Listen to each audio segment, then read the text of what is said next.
এই মুহূর্তের বড় খবর, বর্ধমানে অন্তঃসত্ত্বা আইনজীবীর পেটে লাথি। এই রকমই ঘটনা ঘটেছে। এখনো পর্যন্ত অভিযোগ অন্তঃসত্ত্বা আইনজীবীর পেটে লাথি মারা হয়েছে। কি ঘটনা ঘটেছে সবটা জানবো। পুলিশের জালে পুলিশ কর্মীরই ভাই, নিজেকেই পুলিশ পরিচয় দিয়ে দাদাগিরি, ভয়ঙ্কর।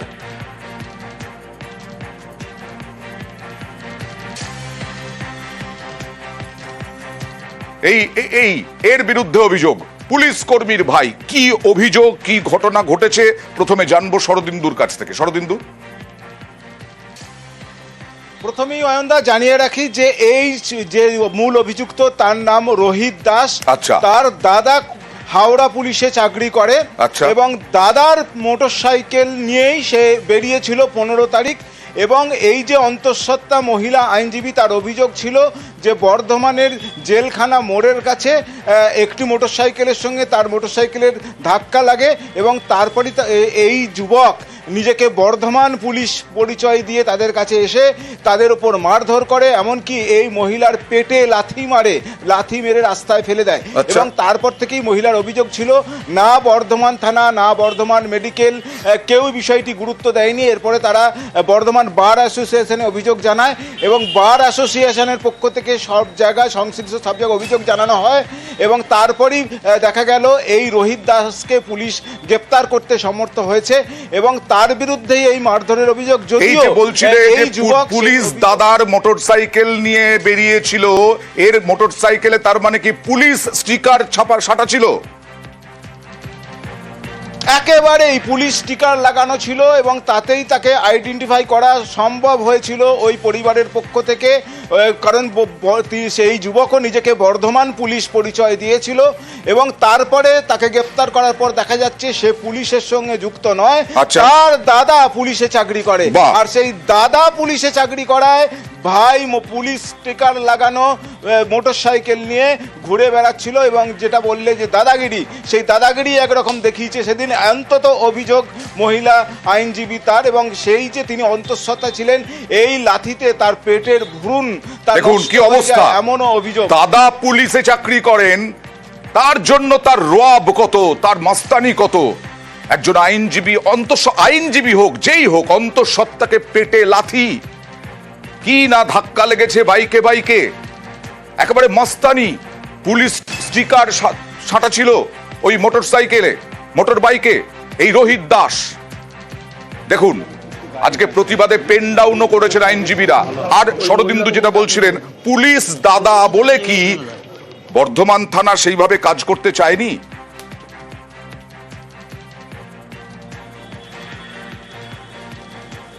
শরদিন্দু, একেবারে অয়নদা, যেটা ওই পরিবারের পক্ষ থেকে অভিযোগ করা হয়েছিল, তারা বর্ধমান থানায় গিয়েছিলেন অভিযোগ জানাতে যান। সেখানে অভিযোগ তাদের প্রথমে নেওয়া হয়নি। এরপরে তারা বর্ধমান মেডিকেলে যান। মেডিকেল বলে যে আগে পুলিশের অভিযোগ করতে হবে, তারপরে চিকিৎসা শুরু হবে। এই টালবাহানা তাদের সঙ্গে চলেছে। পরবর্তীকালে পুলিশের পক্ষ থেকে অভিযোগ নেওয়া হলেও তাদেরকে কপি দেওয়া হয়নি, এমনও অভিযোগ ওঠে। এরপরই তারা বার অ্যাসোসিয়েশনের শরণাপন্ন হয়। বার অ্যাসোসিয়েশনের পক্ষ থেকে জেলা পুলিশ থেকে বর্ধমান মেডিকেল কলেজ হাসপাতাল সর্বত্র চিঠি দেওয়া হয় এবং তারপরে জেলা পুলিশ এবং হাসপাতাল কর্তৃপক্ষ জানিয়েছিল যে ঠিক কি ঘটেছিল তারা খতিয়ে দেখবে। এরপরই কিন্তু ওই যুবককে গ্রেপ্তার করা সম্ভব হলো।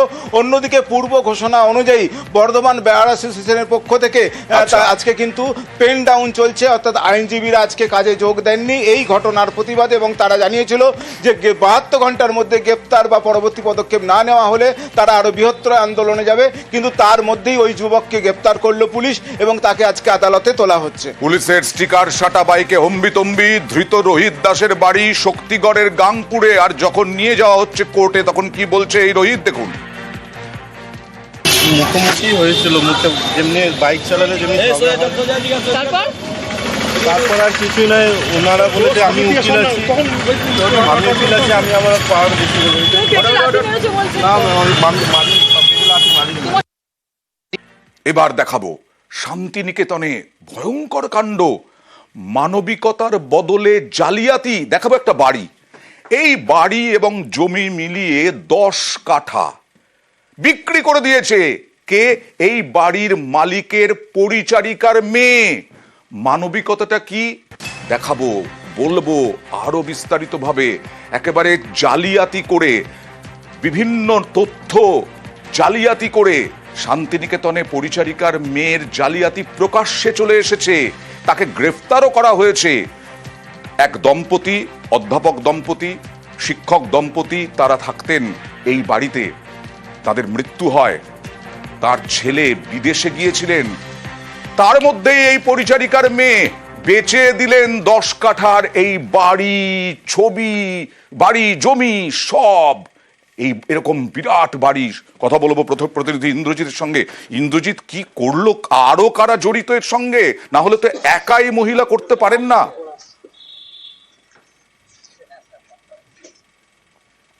দেখো, সৌমেন্দ্রনাথ মিত্র যার বাড়ি ছিল, তার ছেলের সঙ্গে যখন আমরা কথা বলেছি, সৌম্য শঙ্কর মিত্র, তিনি যেটা জানিয়েছেন যে তিনি যখন আমেরিকাতে ছিলেন তখন তার কাছে কিন্তু খবর যায় যে তার যে বাড়ি, অর্থাৎ তার যে বাবার বাড়ি, সেই বাড়ি কিন্তু বিক্রি হয়ে গেছে। আর কে বিক্রি করেছে? চন্দনা মাহারা, অর্থাৎ যার তিনি বাড়িটা রক্ষণাবেক্ষণ করতেন এতদিন, তিনিই কিন্তু বিক্রি করে দিয়েছেন। আর কি করে বিক্রি করেছেন না, চন্দনা মাহারা থেকে চন্দনা মিত্র হয়েছেন সৌমেন্দ্রনাথ মিত্রের মেয়ে, একমাত্র মেয়ে দেখানো হয়েছে, ওয়ারেন্ট সার্টিফিকেট বানানো হয়েছে, জাল আধার কার্ড পর্যন্ত বানানো যায়, সেই সমস্ত দেখিয়ে কিন্তু বিক্রি করা হয়েছে।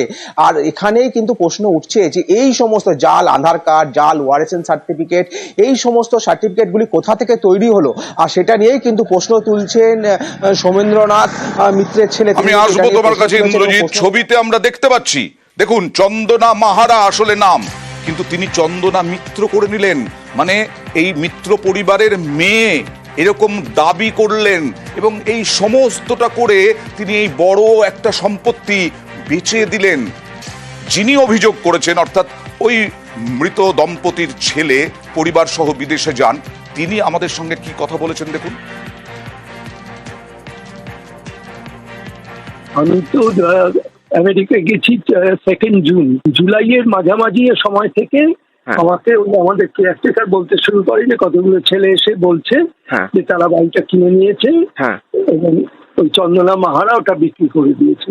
সেপ্টেম্বরে ফিরে আসার পর ও আমাকে যে কাগজপত্র পাঠায়, তাতে দেখা যায় যে চন্দনা মাহারা নিজেকে চন্দনা মিত্র বলে দাবি করে, এবং সৌগিন্দ মিত্র মানে আমার বাবার একমাত্র মেয়ে, এই দাবি করে বোলপুর মিউনিসিপ্যালিটি থেকে একটা ফলস ওয়ারিশন সার্টিফিকেট বার করেছে। মা যখন অসুস্থ ছিল সেই সময় ও বাড়ি থেকে আমাদের অরিজিনাল দলিলটা চুরি করেছিল। সব ডকুমেন্ট দিয়ে ও নূর আলম এবং সাবির আলী বক্স বলে দুজন তাদেরকে বিক্রি করে দিয়েছিল। এই বড় বাড়ি যে বিক্রি করেছে সেই চন্দনা মাহারা, তার মা। কেন বলছি আমরা মানবিকতার বদলে জালিয়াতি? একটু ব্যাকগ্রাউন্ডটা শুনি ইন্দ্রজিৎ।